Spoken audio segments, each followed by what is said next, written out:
Merhaba arkadaşlar, yeni bir videoyla karşınızdayım. Bu videoda AI ajanlarının kullandığı memory mekanizmasına birazcık yakından bakacağız. Memory mekanizması nasıl çalışıyor, nedir, ne değildir, AI ajanları bu memory sistemini, backend'ini nasıl kullanıyor? Bunlardan biraz bahsetmek istiyorum. Öncelikle bu memory bizim cache, normal klasik kullandığımız cache'ler gibi çalışmıyor. Oradan başlayalım anlatmaya. Şunu yapıyoruz.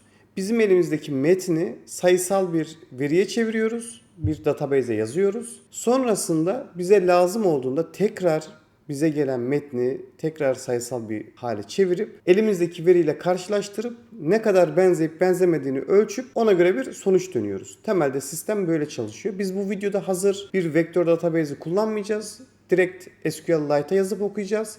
Dolayısıyla alt tarafta neler oluyor? Birazcık bunları anlamaya, gözlemlemeye çalışacağız. Şimdi problemi bir önce tanımlayalım. Problem şu, bizim LLM dediğimiz şeyler stateless çalışıyor. Yani hiçbir hafızası yok, hiçbir state'i yok, hiçbir şeyi hatırlamıyor sonradan, hiçbir şeyi nasıl söyleyelim?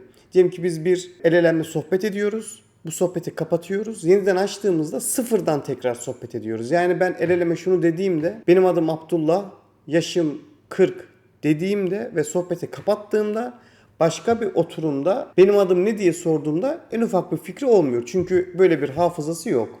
Bizim çözmeye çalıştığımız problem memory backend'i denilen şeylerin çözmeye çalıştığı problem tam olarak bu. Yani bazı bilgileri saklaması gerekiyor sonrasında kullanmak için. Bunu hem token optimizasyon için kullanabiliriz böyle bir sistemi hem de kullanıcıya daha iyi bir deneyim sunmak için. Çünkü şöyle düşünün. Sürekli ben projemle ilgili bilgi veriyorum. Yani benim frontend'im Vue'dur, backend'im C# gibi sürekli bilgi vermek yerine zaten biz bunu konuşmuştuk. O kısımları da hatırlıyorsa eğer benim memory mekanizmam, agent'ım daha doğrusu 10 numara 5 yıldız bir deneyim oluyor burada. Tabi burada şunu karıştırmamak lazım. Bu memory ile ilgili. Memory cevabın kendisini üretmiyor. Sadece biz bir kontekstimiz var biliyorsunuz. Konteksti zenginleştirmek için memory'den aldığımız o bilgi kırıntısını kontekste koyuyoruz. Yine aynı konteksti yine LLM'e gönderiyoruz. Yani aradaki bir katman gibi düşünmemiz lazım bunu. Yani cevabın kendisini yine bizim LLM'imiz oluşturuyor. Aslında tam bu noktada koda bakalım. Kodun üzerinden size anlatmaya çalışayım hikayeyi. Burada bir sürü tanım var ama bunların hiçbiriyle bizim aslında şeyimiz yok, işimiz yok. Şöyle SRC'ye tıklayalım. Bu CLI.js'te de işimiz yok. Bizim işimiz şu memory ile. Şimdi dediğim gibi SQLite kullanıyoruz. Bir tane embedding model kullanıyoruz bu iş için. Bu şunu yapıyor, embedding model dediğimiz şey. Embedding model eğitim sırasında metinlerin anlamsal ilişkilerinin nasıl temsil edileceğini biliyor. Tamam mı? Bu ne demek? Bu şu demek. Biz bir embedding modeline bir cümle verdiğimizde, bir kelime verdiğimizde önce bunu tokenlara ayırıyor. Bizim şu anda konumuz bu token meselesi değil. Sonrasında bir uzay düşünelim, bir boşluk düşünelim. Bu uzayda bu metnin denk geldiği koordinatı aslında vektörü bize sayı olarak geri dönüyor aslında. Bildiğimiz bir array. Biraz sonra bakacağız. Başka bir şey değil yani. Dolayısıyla bizim ona verdiğimiz metin bize bir içinde sayılar olan array olarak geriye dönüyor. Biz de sonrasında bu array'leri karşılaştırıp yani vektörleri, vektör diyoruz biz bunlara, karşılaştırıp aradaki yakınlığı bulmaya çalışıyoruz. Bu kadar. Yani başka da bunun şeyi yok. Tekrar üstünden geçelim. Elimde bir embedding model diye bir şey var. Önceden eğitilmiş. Bu modelin esprisi şu. Eğitim sırasında biz buna şey öğretmişiz. Elma, armut, araba. Elma ile armutu görece daha yakın bir yere koyuyor. Arabayı daha alakasız yere koyuyor. Dolayısıyla ben elma ile armutun meyve olduğunu, tabii meyve de var burada. Oralara çok fazla girmeyeyim. Matematiksel olarak basit bir işlemle beraber şey yapabiliyorum. Anlayabiliyorum ne olduğunu. Bulabiliyorum demiyorum. 3 aşağı 5 yukarı yakınsıyorum aslında. Dolayısıyla embedding model bu. Biz buna bir metin vereceğiz. Verdiğimiz metin önceden verdiğimiz metinle ne kadar yakınsıyor onu buluyoruz. Buralar çok önemli değil. Veri tabanını oluşturuyoruz. Geliyoruz aşağıya. Burada embedder'ı almışız. Gerek yok. Burada şunu yapıyoruz. Verdiğimiz metni şurada görüyorsunuz. Verdiğimiz metni vektöre çeviriyoruz. Yani embedding modelimize biz bu metni veriyoruz. Bu bize geriye burada yazmış zaten. Bir içinde sayılar olan array dönüyor. Bu kadar. Buna da bir işimiz yok. Bizim kodumuzun Tüm şeyi alameti farikası bu cosinus similarity denilen kosinüs benzerliği formülü. Buna biraz sonra geleceğiz. Remember diye bir şeyimiz var, fonksiyonumuz var. Bu da şunu yapıyor. Biz bir metin veriyoruz. Bu metni alıyor. Demin göstermiştim. Bunun şeyini hesaplıyor, vektörünü. Aldığımız bu vektörü de bildiğin insert into ile database yazıyoruz. Bu kadar. Sonra recall diye bir fonksiyonumuz var. Bu da adından belli zaten. Geriye şeyi çağırma meselesi. Şimdi ben database'e yazdım. Sonrasında kullanıcıdan bana bir bilgi gelecek. Bu bilgiyle beraber benim elimdeki verilere bakacağım. En yakın bilgiyi dönmeye çalışacağım geriye. Bu bir şey sorgusu gibi değil. SQL'deki like'la bakayım gibi bir şeyden bahsetmiyoruz. Biraz sonra detaylarına bakacağız. Bunu da şöyle yaptık. Yaptık derken AI'ya yaptırdım zaten buraları. Database'deki tüm kayıtları alıyoruz. Sonrasında cosinus similarity'yi kullanıp yukarıdaki kosinüs benzerliğini elimdeki vektörleri veriyorum. Memory'deki vektörleri veriyorum ve bunları ben karşılaştırıyorum. Detayına gireriz birazdan. Bu kadar. Bunlar database'den verileri silme, ıvır zıvır işlemleri. Şimdi bir demoyu çalıştıralım. npm run demoydu sanırım. Şöyle bir çalıştırayım demoyu. Şimdi bu olay ne? Anlatıyorum ne anlatıyorum ona bakalım. Hatta şeyi de açalım. SQLite'ı da açalım. Benim gibi görmeden anlamayan arkadaşlar için. Şöyle büyütelim. Şimdi şöyle şeyler var elimizde. Şunu biraz büyütelim. Bu projede repository pattern kullanmıyoruz diye bir içerik var. Bunu temsil eden vektör de şurada. Bakın kocaman bir array. İçinde pozitif sayılar, negatif sayılar. Bu vektör dediğimiz gibi başta o embedding modelde hesaplanan vektör. İşte SQLite embeddinglerini JSON formatında saklıyor falan. Burada bildiğin contentler var, embeddingler var. Başka da binane yok. Biz bunları demo kodumuzun içerisinde başlangıç datası olarak içeriye verdik. Şimdi ben soruyorum bir kullanıcı olarak ya da bir AI agent olarak. Data access mimarimiz nasıl? Bu da bize 3 tane sonuç dönüyor. Data access doğrudan Better SQLite 3 üzerinden yapılıyor. SQLite embeddingleri JSON formatında saklanıyor. Bu projede repository pattern kullanmıyoruz. Dolayısıyla buna benzeyen benim elimdeki 10 tane kayıttan şuna yakınsayan bilgileri ben bu şekilde geri döndüm. Tabi burada bir tane de dönebilirsiniz. JWT ile login sistemi nasıl çalışıyor? Kullanıcı girişi JWT token ile yapılıyor. Yanıt stili bilmem ne zarsurt. Frontend'de de Vue3 kullanıyor. Gördüğünüz gibi çok az bir bilgiyle aslında görece bayağı bir güzel sonuç alabiliyoruz. Burada şu dikkatinizi çekmiştir. Biz burada direkt database'de şey tutmuyoruz. Nasıl söyleyeyim mesela burada örnek olarak. Mesela login kelimesi burada hiç geçmiyor farkındaysanız. Ya da nasıl çalışıyor, login sistemi nasıl çalışıyor diye bir burada bilgi yok. Sadece JWT var. Başka da binane yok aslında. Ama bu bizim kosinüs benzerliği formülümüz vektörlere bakıp bu çıkarımı yapabiliyor. Bu tip sistemlerde bir sürü yapılacak optimizasyon ve yöntem var. Bizim burada yapmaya çalıştığımız şey çok basit bir şey ve elimizde gördüğünüz gibi neredeyse hiç data yok. Normalde biz AI ile bir chat yaptığımızda inanılmaz bir bilgi kırıntısını memory'de saklıyor agentlar. Bunun da altını çizelim. Dolayısıyla bizim buradaki çıktı kalitemiz direkt bununla alakalı. Hatta bugün hava nasıl? Gördüğünüz gibi result yok. Çünkü bizim en ufak bir şeyimiz yok elimizde. Havanın nasıl olduğu ile ilgili en ufak bir bilgi kırıntımız yok. Şimdi kapatalım. Uygulamamız bu kadardı aslında. Şimdi burada şu cosin şeyine bakalım. Kosinüs benzerliği meselesine. Dediğim gibi burada zaten bizim sadece yaptığımız şey bu. Biz burada şunu hesaplamaya çalışıyoruz bu formülle beraber.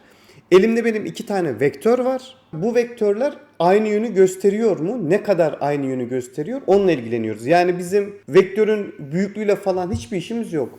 Bu kosinüs benzerliği de bunu yapıyor. İşte dot product diye bir şey var, kavram var. Aslında bunlara girmeyeceğim. Ben de yeni öğrendim bu arada. Şimdi böyle anlatıyorum. Sanki 3 gün önce biliyormuşum gibi anlatıyorum ama ben de dün öğrendim bunları. Onu da açık ve net bir şekilde size söyleyeyim. Elimde benim şöyle düşünürsek rahat edebiliriz. 2 tane array var. İçerisinde 3 tane eleman olan diyelim. Bunları çarpıp bir tane sonuç elde etmeme olanak sağlayan bir ifade aslında. Dolayısıyla burada şunu yapıyoruz. Her bir elemanı çarpıyoruz 2 array'deki ve topluyoruz. Bir dot değeri elde ediyoruz. Dot product deniyor buna dediğim gibi. Sonra vektörlerin karelerini aslında alıp topluyoruz. Başka bir şey yaptığımız yok burada. Sonra sıfıra bölmek, şu alt tarafta bizi patlatacağı için aslında şurada bir basit bir kontrol yapıyoruz. Sonrasında şunu yapıyoruz. Burada bulmuş olduğumuz karelerin toplamını birbiriyle çarpıyoruz. Karesini alıyoruz ve dat'ı buna bölüyoruz. Bu bize bir değer dönüyor. Eksi 1 ile 1 arasında. Eksi 1, 0, 1 gibi bir doğru düşünebiliriz. Bu da bize aslında vektörlerin yönünü gösteriyor. Aslında ben bir görsel hazırlamıştım ya bununla ilgili, bir dakika. Bir işletim sistemi düşünün. İçine Finder diye bir tane şey koymuşlar.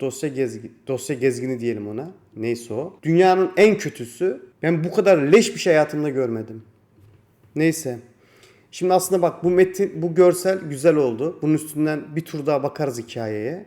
Güzel oldu bu. Dolayısıyla kosinüs benzerliği de bu şekilde. Şu görsel üzerinden bir tur daha anlatayım. Elimizde embedding modelimiz var. Bu embedding model bizim verdiğimiz metni vektöre çeviriyor. Sonrasında bunların gösterdikleri yönleri bulmaya çalışıyoruz. Bu kadar. Bir metnimiz var. Bunu embedding modele veriyoruz. Vermiş olduğumuz bu model bize geriye array'leri dönüyor. Vektörleri. Yani şu database'deki vektörlerden bahsediyoruz. Şunlardan. Bunları dönüyor. Sonrasında biz bunları veri tabanına kaydediyoruz. Görsel bayağı iyiymiş ya. Keşke baştan anlatsaymışım.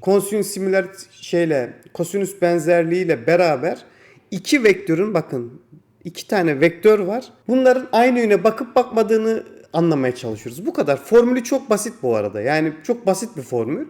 Ama bize inanılmaz güzel bir bilgi veriyor ki bu bir sürü yerde de kullanılıyormuş. Bizim anlam uzayımız da şu şekilde. Bu arada şimdi bu konu çok garip bir konu. Şimdi biz tabii konuşurken hep kısmen iki boyutlu falan bakmaya çalışıyoruz hikayeye ama işte gerçekte bu inanılmaz fazla boyut var burada. Yani bu kadar basit bir işlem değil. Dolayısıyla bazen insan şu hisse kapılıyor. Ulan nasıl oluyor da oluyor? Abi çok büyük bir şeyden bahsediyoruz. Boyuttan bahsediyoruz. Dolayısıyla mesela şurada yazmış AI. 384 boyutlu uzayda çalışıyoruz. Burada sadece 2 boyuta indirgenmiş hikaye. Dolayısıyla böyle bakmamız lazım. Şimdi bakın, yerleştirirken uzaya vektörleri, repository buraya gelmiş. Veri tabanı da buraya gelmiş, tamam mı? Bunu çünkü önceden bu modeli eğitirken bu biliyor, eğitilirken repository ile veri tabanı birbirine yakın kavramlar. Tüm sihir aslında orada. JWT de şurada duruyor. Token burada duruyor. Hava güzel, hiç alakasız bir yerde. Ama bu hava güzelin yanında mesela bulut diye bir şey olsaydı o da burada bir yerde olacaktı. Ya da yağmur diye bir şey olsaydı kısmen yakınsayacaktı bunlara. Zaten eğitmek dediğimizde bu oluyor. Uzayda birbirlerine yakınsamaya çalışıyoruz birbirleriyle ilişkili olan ifadeleri, metinleri diyelim artık, neyse o. Sonra işte recall denilen, geri çağıracağız da şimdi Ben bir metin verdim. Database'de bir var. Metin var, vektör var, artık ne derseniz. Bunların geri çağrılması var. Ben bir şey soruyorum. Bana bir skor üretiyor. Bu skora göre dizip ilkini aldığımda ya da ilk üçünü aldığımda anlamlı bir bilgi elde etmiş oluyorum. Konu aslında bu kadar. Umarım anlatabilmişimdir bu arada. Tamam, memory mekanizmasını anladığımızı varsayalım. AI bunu nasıl yapıyor?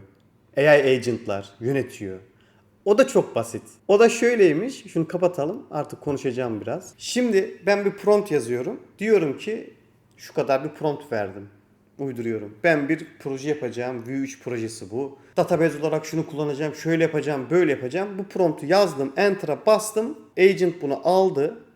Tamam, en basitini anlatmaya çalışıyorum. Agent bunu aldı. Gitti OpenAI'ya ya da Claude'ye bunu gönderdi. Oradaki bir modele bunu gönderdi. Model de bunu işledi bana bir cevap döndü. Normalde bu kadar. Araya memory'yi şöyle koyuyorlar.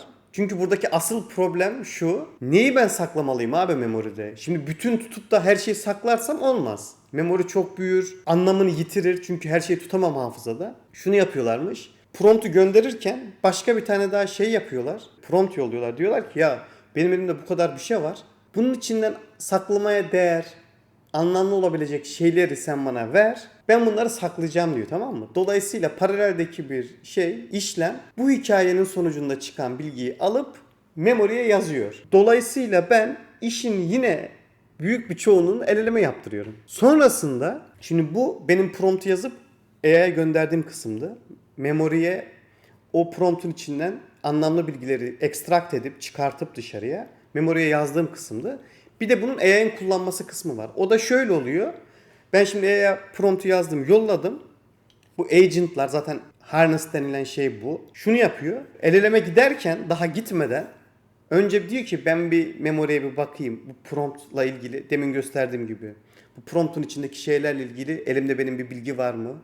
Bir bakıyor, var lan diyor. Bu projede V3 kullanılmış, şöyle bir şey kullanılmış, böyle bir şey kullanılmış. Alıyor memoriden şeyi, bilgiyi. Database'den okuyor şeyi. Saklamıştık ya bilgiyi. Database'den okuyor. İlgili promptun içine siz görmeden onu ekliyor. Bildiğin metin. Sonuçta yine aynı şeyleri söylüyorum hep. AI dediğin şeyin input'u metin, çıktısı metin. Başka da bir şey yok zaten. Buraya iliştiriyor. AI'ya soruyor. Sonra sizin aklınız gidiyor. Mesela ChatGPT'ye de memory geldi sanırım. ChatGPT'ye işte sporla ilgili bir şeyler danışıyorum. Demin alakasız bir şey söyledim. Ya diyor bu sizin yaptığınız sporla da ilişkili. Oha diyorsun ya bu karşımdaki insan. İnanılmaz bir etkisi oluyor. Çok konuştum ya. Velhasıl memory mekanizmaları arkadaşlar böyle çalışıyor. Bu aynı zamanda RAG denilen şeye de çok yakın. O da benzer çalışıyor. Biliyorsunuz RAG'da da farklı olarak dokümanın tamamını biz vektörize edip saklıyoruz şeyde bir yerlerde. İşte bunun için vektör database'ler var. Belki onlara da bakıp onları da öğrenmek güzel olur. Sonrasında diyorsun ki bana şu lazım. Önceden PDF'i koymuştum içeriye ya da Word dosyasını ya da bir log dosyasını neyse o ya da bir resmi. Bu arada bu kosinüs benzerliği formülüyle beraber ben hep metin üzerinden anlattım ama burada iki görseli bile birbirine ne kadar benziyor diye şey yapabilirsiniz. Kullanıp karşılaştırabilirsiniz. Uzatmayayım daha fazla. Umarım faydalı olmuştur. Umarım çok dağınık anlatmamışımdır. Bu anlattığımız iş temelde işin %80'lik kısmı olsa da o geri kalan %20'lik kısım zaten asıl katma değeri üretiyor. Bunu herkes biliyor zaten. Buradaki optimizasyonlar falan. Neyse. Umarım faydalı olmuştur. Kanala abone olup videoyu beğenmeyi, konuyla ilgili yorum yapmayı da unutmayın lütfen. Bir sonraki videoda görüşmek üzere. Hoşça kalın.